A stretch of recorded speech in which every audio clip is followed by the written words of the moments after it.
Hello y'all, today I'm going to be showing you how to make the Tunisian two-tone scarf. I used Big Twist's Hush for this, one skein of each of this awesome mustard color and the taupe. It is so warm and cozy and I hope that you love it. If you do, please like and subscribe so I can make other videos like this. Alright, let's get started. Hello, today I'm going to be showing you how to make the Tunisian two-tone scarf. So for this I've got two skeins of Big Twist yarn. This is the Joanne House brand and they're Hush yarn. It's 100% polyester and I believe that it is a bulky, it's a bulky weight yarn. And each of these skeins has 219 yards.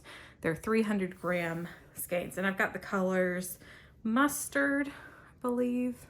Yeah, mustard and something else that's cute, taupe.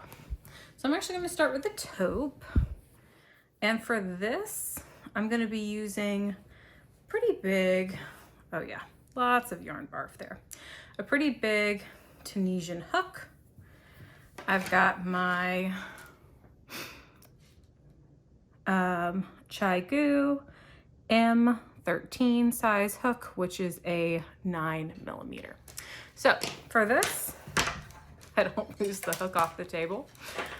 For this, I'm going to start with a slip knot after I do just a regular little knot, so nothing frays. I'm actually going to give myself a little bit more room, that way I have something to tuck in later. So I've got my slip knot going. There we go. Then we're going to start our chain. I almost need more room at this table.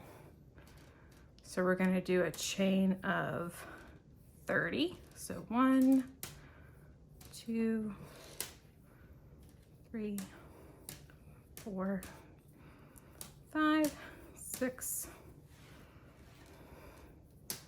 7, 8.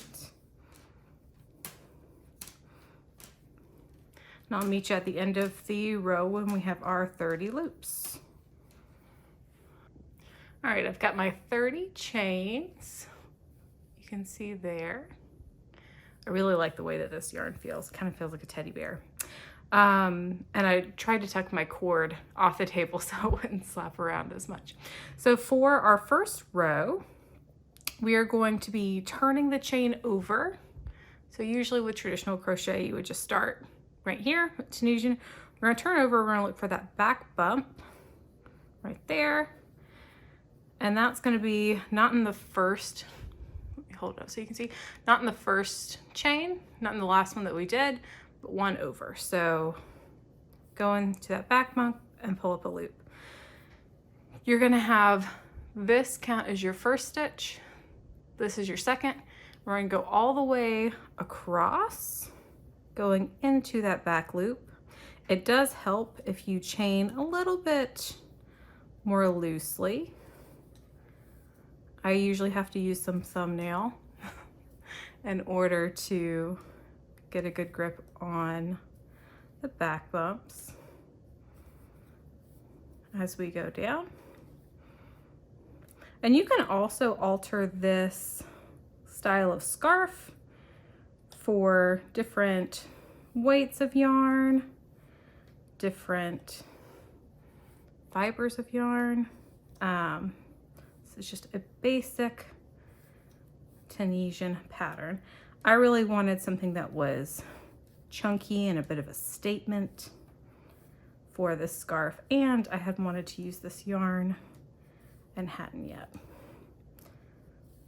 And like I said, it is very soft.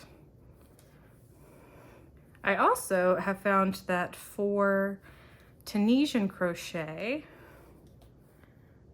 that the bunky would help if I could talk, bulkier yarns or chunkier yarns, I think I combined those to say bunky, work better at helping to control the curl at the end if you are concerned about that. So we're gonna go all the way to the end and I will pick it up once we get there. All right, so we are now at the end of our row. We've got our 30 loops right there. And now we are gonna do the return pass. So to do the return pass, we're going to yarn over, pull it through just the first loop, then yarn over, pull it through 2 loops, and do that all the way down. A lot of people think that the return pass is very meditative in Tunisian crochet. I would tend to agree with them. Big fan of the return pass.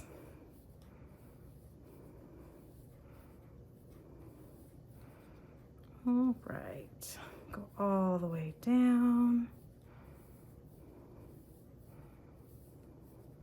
And again, for this scarf, because I am the type of person that I love a good pattern, but I love to modify a pattern. You could make this whichever width you so desired. 30 works well for a scarf like this that's very chunky. But you could do it a little bit narrower if you so desired. You could do a little wider if you were doing a smaller yarn. But I really like this. So now we're gonna do another forward pass, picking up all of our stitches, and then we're actually going to switch to our next color when we get to the end of the row. So remember that the first loop on your hook counts as your first stitch. So you're not gonna go into this vertical bar, you're gonna go into this guy right here. Hopefully, there we go. The second one, right there. You're just gonna pick up a loop all the way down. Your second row should be a little bit easier than your first row. At least I have always found that to be the case, both with Tunisian and with traditional crochet, once you're not working in the chains anymore. So we're gonna go all the way down.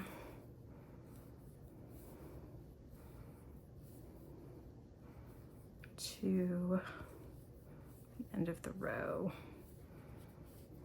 Gosh, a blanket made out of this would be so, so cozy. Already can tell that I'm really gonna enjoy working with this yarn. I don't work with chunky yarns a ton. I think once I found fingering weight yarns and realized how delicate crochet could be, kind of fell in love with those, but there's definitely something very satisfying about a chunky yarn and a quick make. All right, so we've got 2 stitches left. So we do this stitch like normal. And then for our last Tunisian stitch, instead of just going into this front bar, I'll hold it so you can see a little bit better, we're actually gonna go into both sides. This just gives us a cleaner edge. So we're gonna do that, yarn over, pull up a loop. So we've got 1 row done. We've got half of the second row done. We're actually about to switch to our second color. So let me go ahead and grab, I'm a center pull kind of a girl. Grab that from the middle. Gotta put a knot in this just so it doesn't fray severely, and then leave a little bit hanging off to weave in later. So with Tunisian two-tone, you do the forward pass in one color and the return pass in the other color. This gives you kind of a houndstooth look in the front and gives you stripes on the wrong side of your work.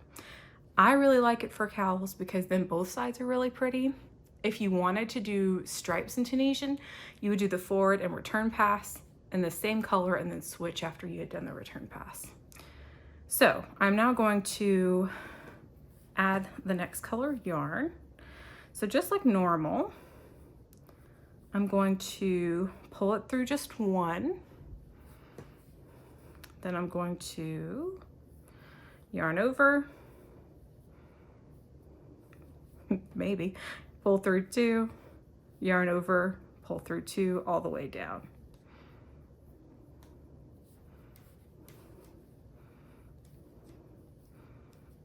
Come on, you can do it. There we go. So we're going to do this all the way down, and then I will meet you right back here at the end of our next forward pass. So we're going to go all the way down with our return pass and then come back again for our forward pass. Okay, I am almost done with the forward pass in the yellow, and you can kind of see the texture starting. Got 2 stitches left, so I'm going to do my normal stitch right there. And then I will tell you that when you do your last Tunisian stitch, when you have just added in a color, first one can be a little tricky because you want to make sure that your first color loop is not pulled too loosely. I know that I've had that trouble with mine before.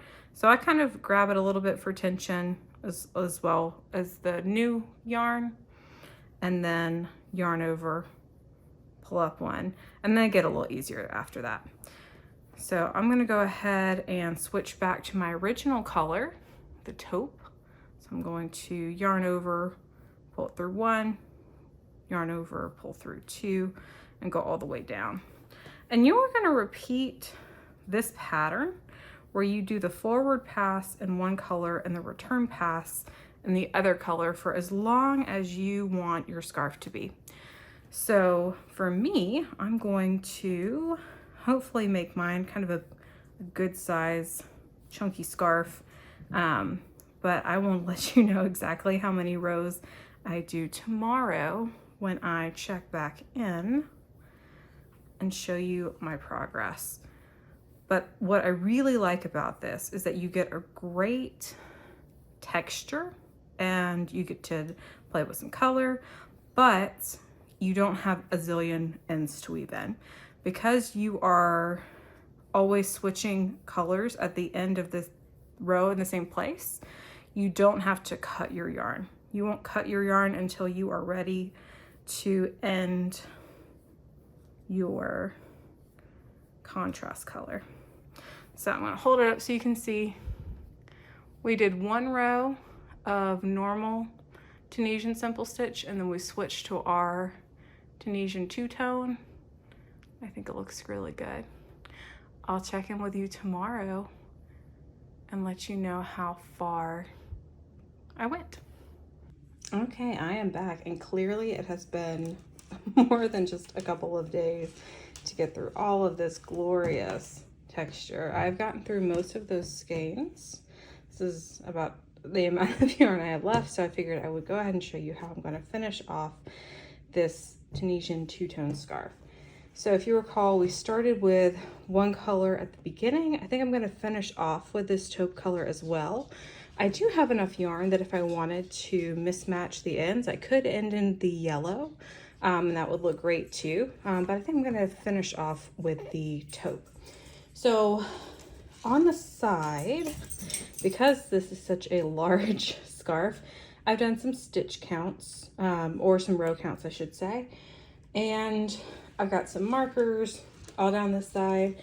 And right now I have 114 rows that I've done so far.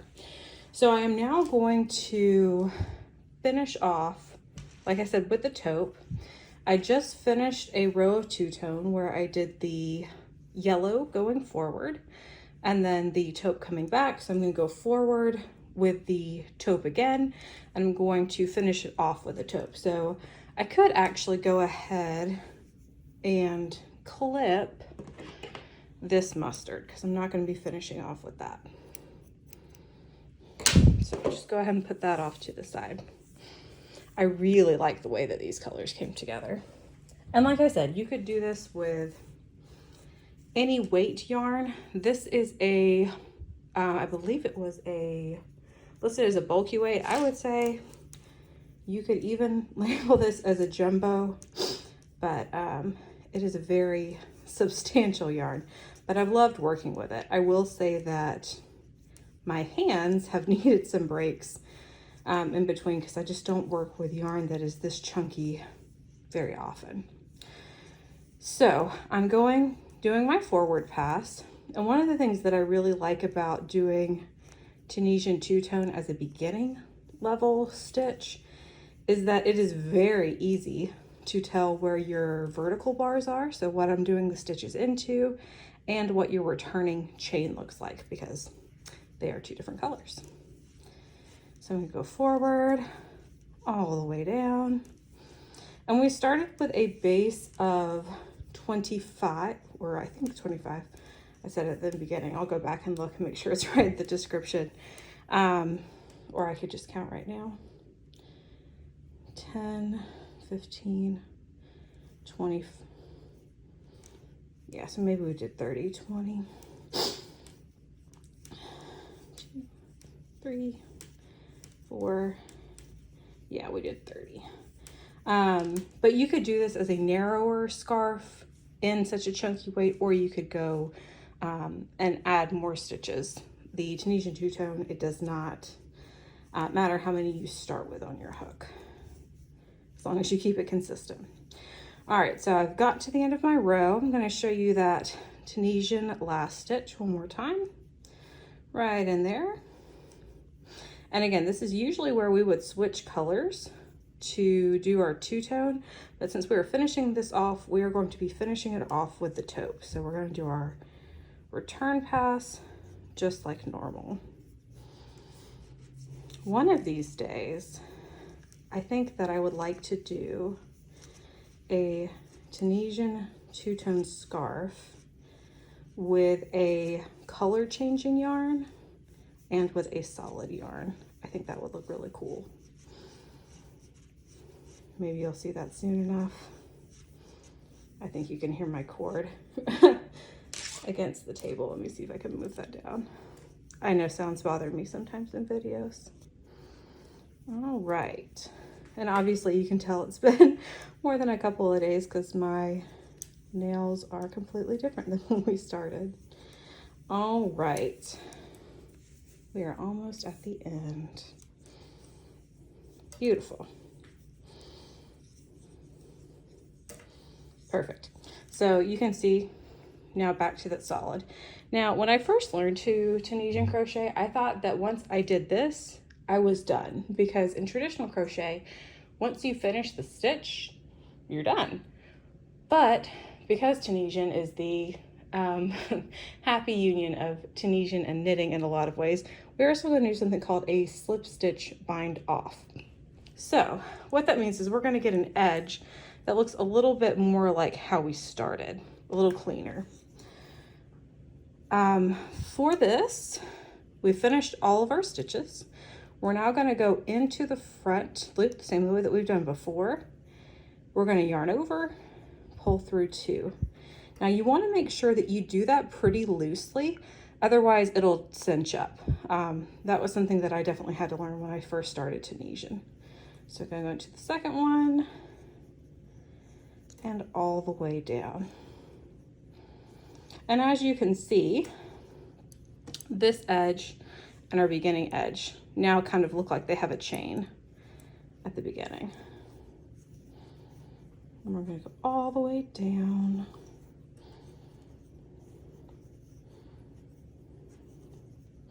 It also helps a little bit with the curling. Now, since this yarn is a polyester yarn, it's not going to need much blocking. If you were doing this in a wool, you might want to block it a little bit more aggressively. My plan for this is to hang it over a hanger and steam block it a little bit, just so that all of the stitches kind of loosen up a little bit, get a little happier in their final place, and then to help a little bit with the curling on the end.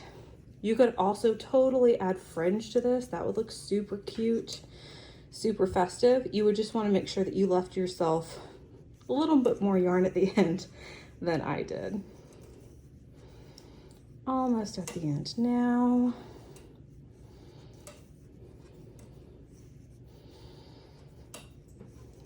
And here we go. Okay, so now I'm at the end. I'm going to do my last stitch the same way that I always do, where I go through both of the loops right there, pull it through, leave myself an end that I can weave in and knot off, and you are all done. I will pop back on here at the end to show you how it looks all together.